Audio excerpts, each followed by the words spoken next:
Kita berdoa. Damai sejahtera Allah yang melampaui segala akal, itulah yang memelihara hati dan pikiranmu, di dalam nama Yesus Kristus Tuhan kita. Amin. Shalom Bapak Ibu, saudara-saudari yang terkasih dalam Kristus Yesus. Sebelum kita mendengarkan firman Tuhan pada ibadah kita pada hari ini, tak kenal maka tak sayang katanya. Dan karena memang ini juga pelayanan pertama saya di gereja ini pertama kali saya hadir di gereja ini. Jolo tinitip sanggar ben huru-huruan, jolo sinuku marga sabinoto partuturan. Jadi Amang Inang, saya minta waktu sedikit saja untuk perkenalan diri. Saya Pendeta Erikson Ebenezer, ibu saya Buruna Baban. Kami sudah berkeluarga Manginang. Nah wala pami ima boruni rajai boru purba. Jadi Tuhan telah mengaruniakan 2 orang anak putri di tengah-tengah keluarga kami. Jadi siak kangan umur 5 tahun, siap pudan si nomor 2 umur 3,5 tahun. Jadi demikianlah perkenalan singkat kami pada hari ini. Horas Madita Manginang. Saudara-saudari yang terkasih dalam Kristus Yesus, firman Tuhan pada hari ini, ibadah kita di minggu kelima setelah Trinitatis, yaitu tertulis dalam Injil Lukas pasal 10 ayat 38 sampai 42. Lukas pasal 10 ayat 38 sampai 42. Saya akan membacakan firman Tuhan bagi kita sekalian. Demikian firman Tuhan. Ketika Yesus dan murid-muridnya dalam perjalanan, tibalah ia di sebuah kampung. Seorang perempuan yang bernama Marta menerima dia di rumahnya. Perempuan itu mempunyai seorang saudara yang bernama Maria. Maria ini duduk dekat kaki Tuhan dan terus mendengarkan perkataannya. Sedang Marta sibuk sekali melayani. Ia mendekati Yesus dan berkata, "Tuhan, tidakkah engkau peduli bahwa saudaraku membiarkan aku melayani seorang diri? Suruhlah dia membantu aku." Tetapi Tuhan menjawabnya, "Marta, Marta, engkau khawatir dan menyusahkan diri dengan banyak perkara, tetapi hanya satu saja yang perlu. Maria telah memilih bagian yang terbaik, yang tidak akan diambil daripadanya." Saudara-saudari yang terkasih dalam Kristus Yesus, ada suatu kebanggaan, ada suatu sukacita ketika seseorang yang penting memiliki jabatan, mau datang, mau singgah ke rumah kita.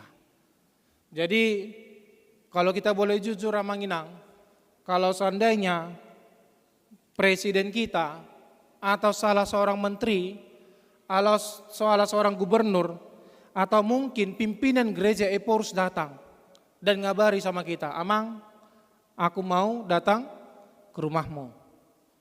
Mungkin Amanginang kita langsung gumepor, repot. Mungkin kita akan sama seperti Marta. Apalagi yang menginang saudara-saudari, kita melihat bahwa kedatangan Yesus ke kota Betania, tempat tinggalnya Marta, bukan seperti sekarang. Jadi kalau sekarang mau datang ke rumah seseorang, jumolo di telepon di WA. Sotunglah hamuda, neng rohami, tujabu, marbuah-buah do parjolo. Karena apa? Jangan nanti waktu datang, ternyata tuan rumah tidak di rumah, kecewa. Terus yang kedua saudara-saudari, kita belajar dari sikap Marta. Mohon maaf, Betania adalah kota kecil. Jadi di sana tidak ada rumah makan. Dan ada parketring songo kitaon. Apalagi belum masa saat itu GoFood, GrabFood, ShopeeFood, yang food lah pokoknya. Jadi segala sesuatu harus dikerjakan sendiri. Gabeni ngok lo Amanginang, sebelum saya melayani di Medan ini, saya melayani di Rongkurni Huta. Jadi pangururan naik ke atas Sidihoni, pernah ke Sidihoni Amanginang, lewat lagi dari Sidihoni.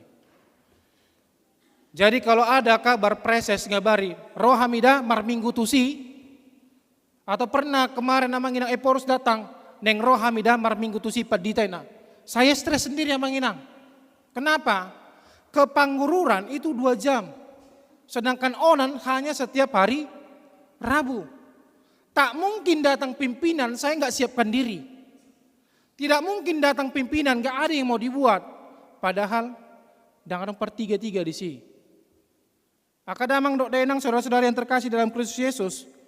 Dan yang kedua yang perlu kita pahami, tradisi Yahudi sangat luar biasa tentang partamuel, tentang menerima tamu. Jadi dalam tradisi Yahudi, prinsip dalam menerima tamu ini nggak bisa dianggap remeh. Karena ini juga menentukan jati diri dari sang pemilik rumah. Menentukan harga diri seseorang. Jadi kalau seseorang tidak baik dalam menerima tamunya, maka di dalam masyarakat sang tuan rumah akan dikucilkan, dianggap sebagai orang yang tidak beretika di tengah-tengah masyarakat, apalagi orang-orang Yahudi. Jadi Marta sadar dengan hal ini. Dan yang kedua, amanginang, yang berikutnya, harga diri juga bisa naik, jati diri orang Yahudi bisa naik, apalagi kalau yang datang ke rumahnya adalah orang-orang yang berkedudukan dan memiliki peranan penting.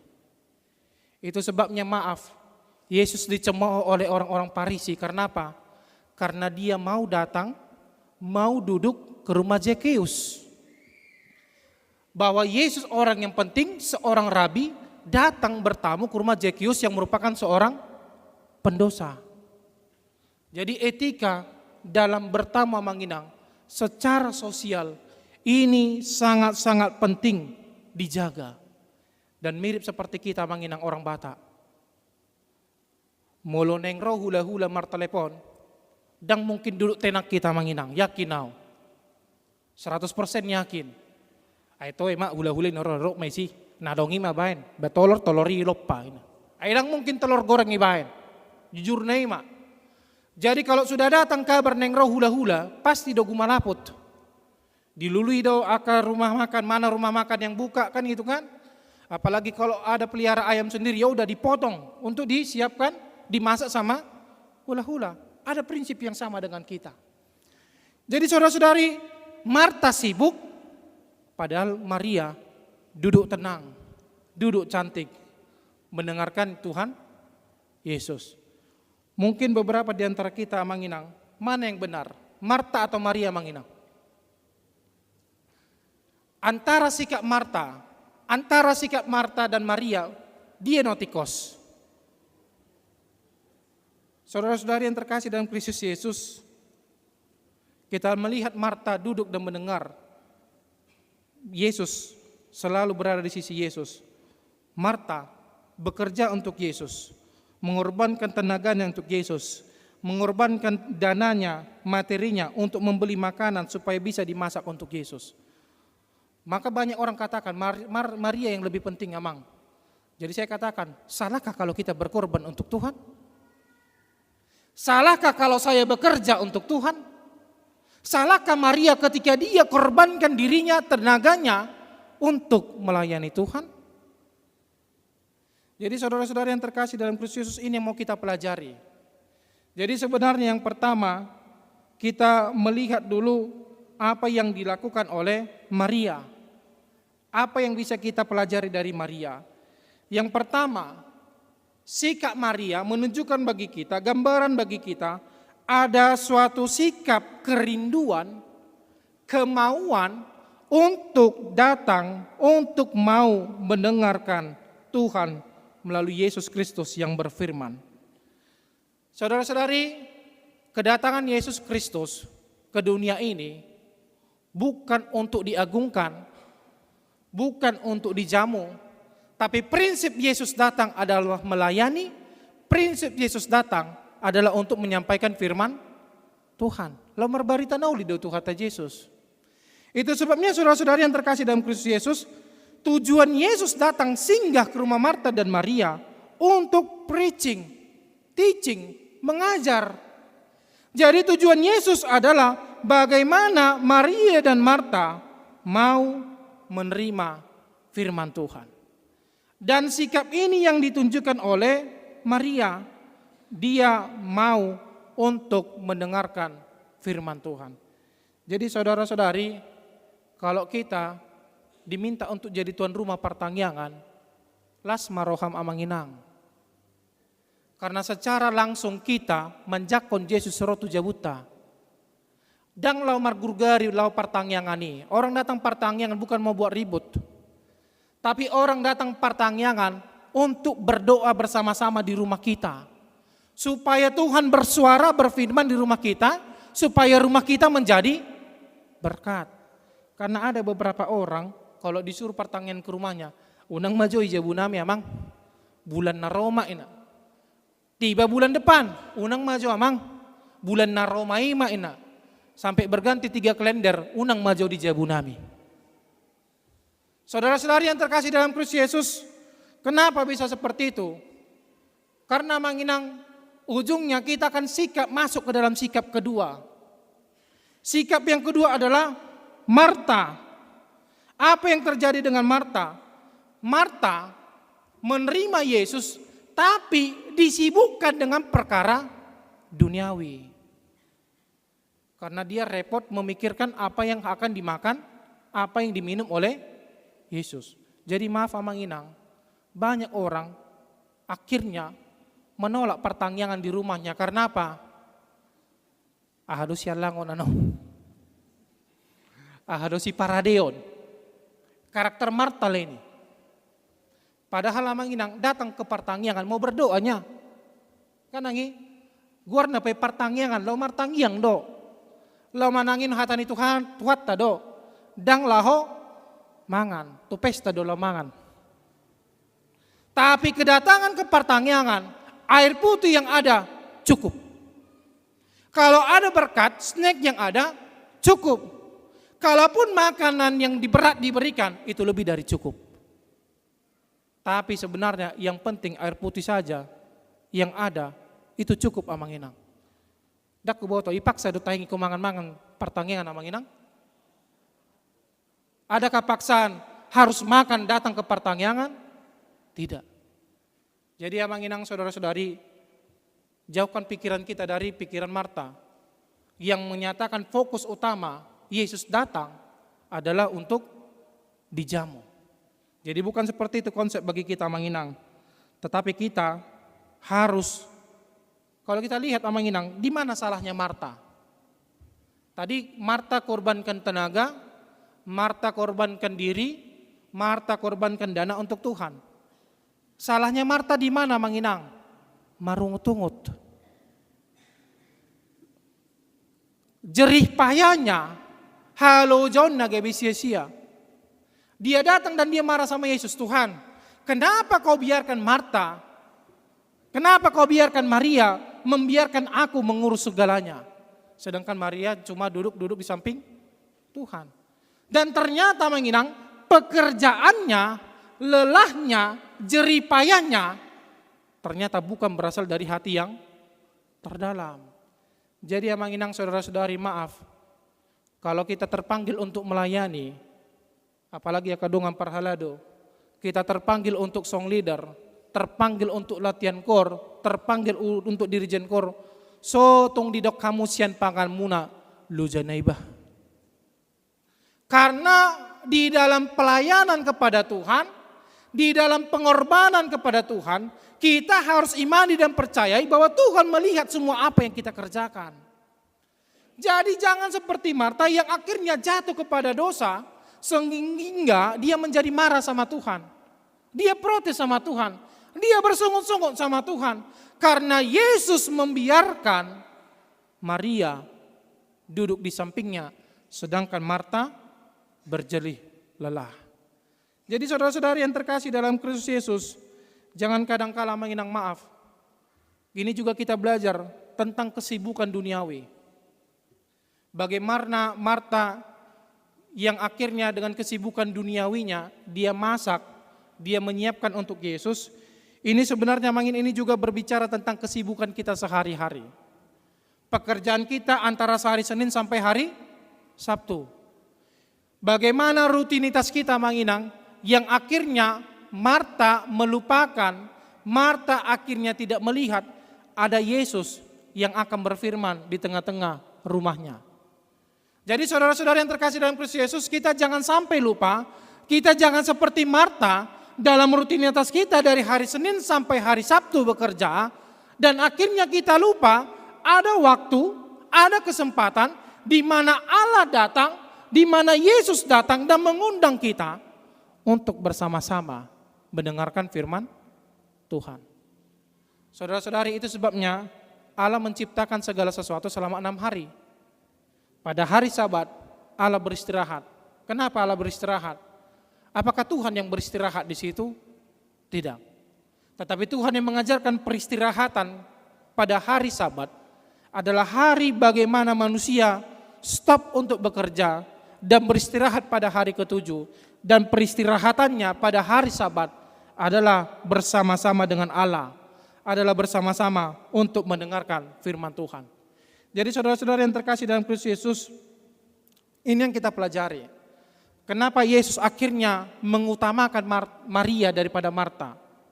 Karena Maria memiliki kerinduan yang luar biasa untuk mendengarkan firman Tuhan. Jadi Abang Inang, di satu waktu ada 2 orang bertetangga bernama Anto dan Budi. Maaf kalau ada nama yang sama. Jadi si Anto seorang Kristen, si Budi seorang non-Kristen. Jadi si Budi yang non-Kristen heran melihat si Anto. Kenapa? Karena mereka bertetangga sampingan rumah. Jadi si Anto ini, si Budi ini selalu melihat dan memperhatikan tetangganya si Anto, minimal 3 kali seminggu harus pergi ke gereja. Jadi di satu waktu ketika mereka lagi santai, datang Anto dan Budi, mereka saling minum kopi di rumahnya. Jadi si Budi yang non-Kristen bertanya sama si Anto, "Kuperhatikan setidaknya 3 kali seminggu kau datang pergi ke gereja." Terus dia bilang sama si Anto, "Nggak bosan ke gereja 3 kali seminggu?" Karena dalam pemahamannya datang ke gereja hanya hari Minggu. Jadi saudara-saudara yang terkasih dalam Kristus Yesus, dia tahu si Anto adalah jemaat yang biasa, bukan parhalado atau sintua. Jadi dia merasa bingung, ngapailah si Anto ini sampai 3 kali pergi ke gereja.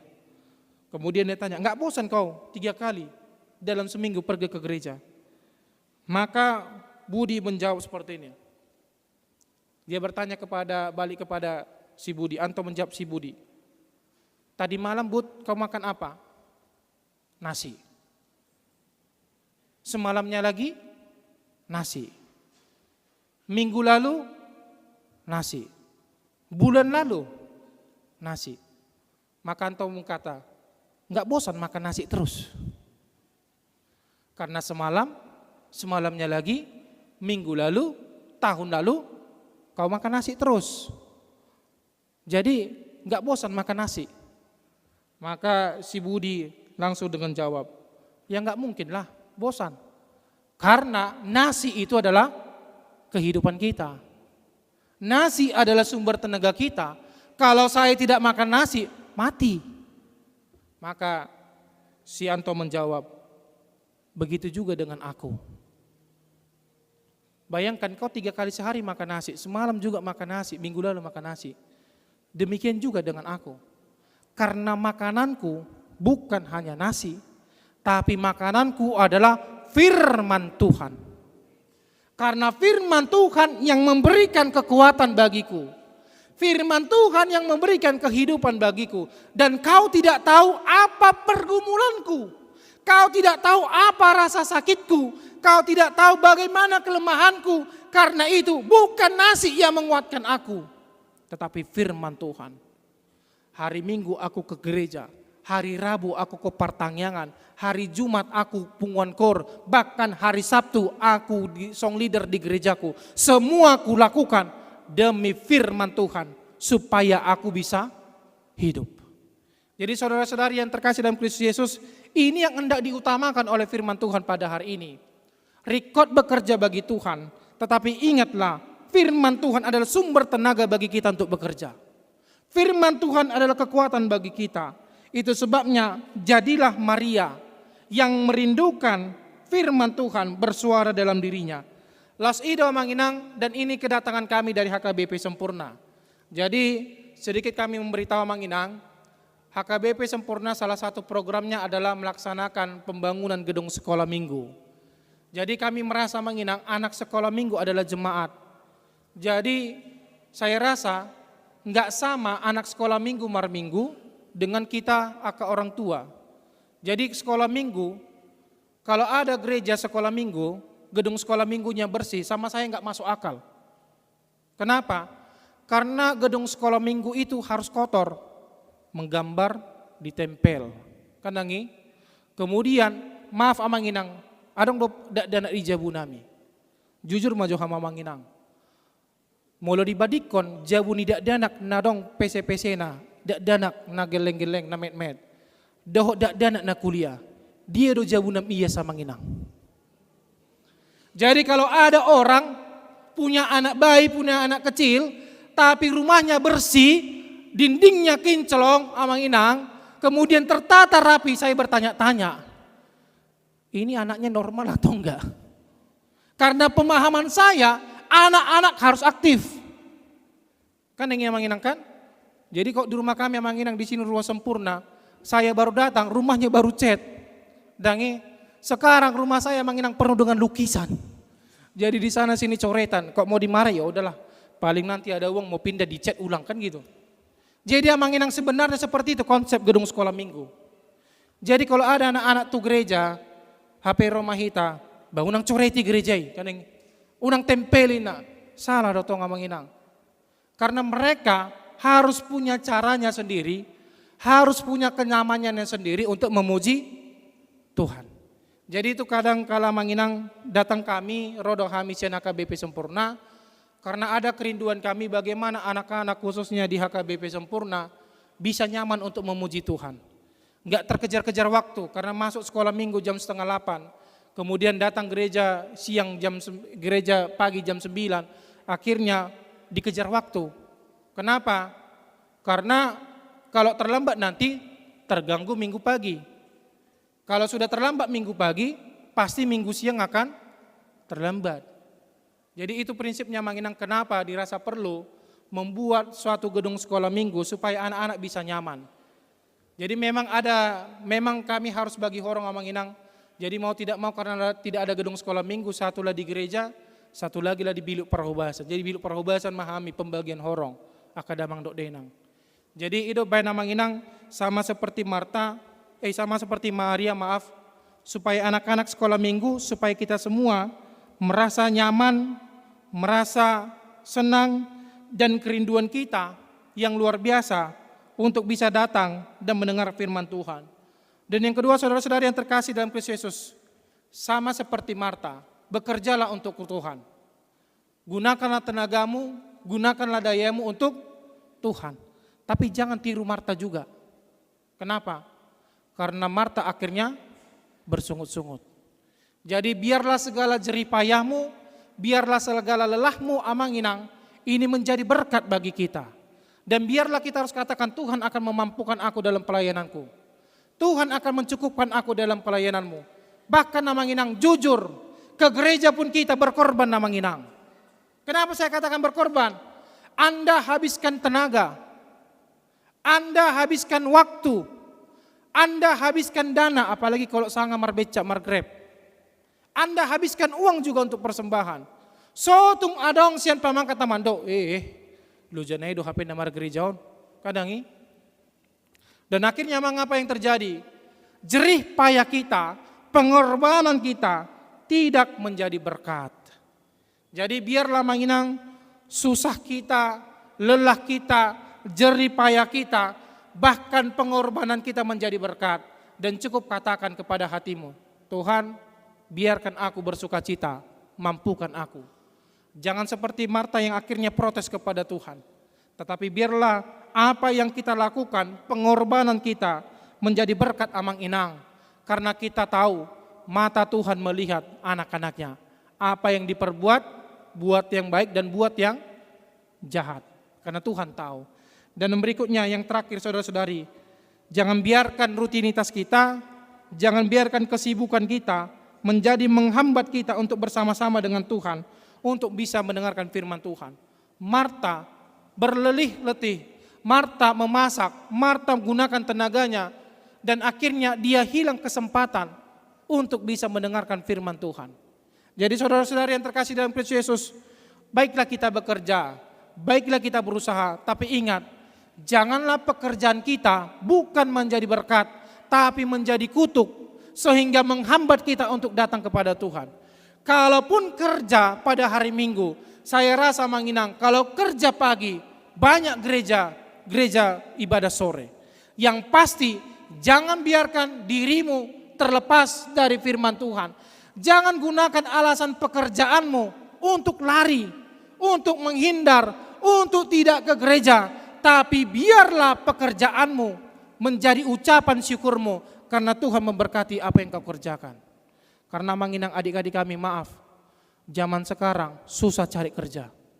Banyak tantangan di dunia pekerjaanmu. Banyak saingan di tempat kerjamu. Tapi ingatlah, jangan biarkan itu menjadi batu sandungan samamu. Tapi bersyukurlah karena Tuhan memberikan engkau pekerjaan itu. Tapi bersyukurlah karena Tuhan memberkati engkau dalam pekerjaanmu. Dan jangan pekerjaanmu, kesibukanmu menghambat engkau datang kepada Tuhan. Amin. Kita berdoa. Ya Allah Bapa kami yang di surga, terima kasih ya Tuhan untuk firman-Mu yang telah menyapa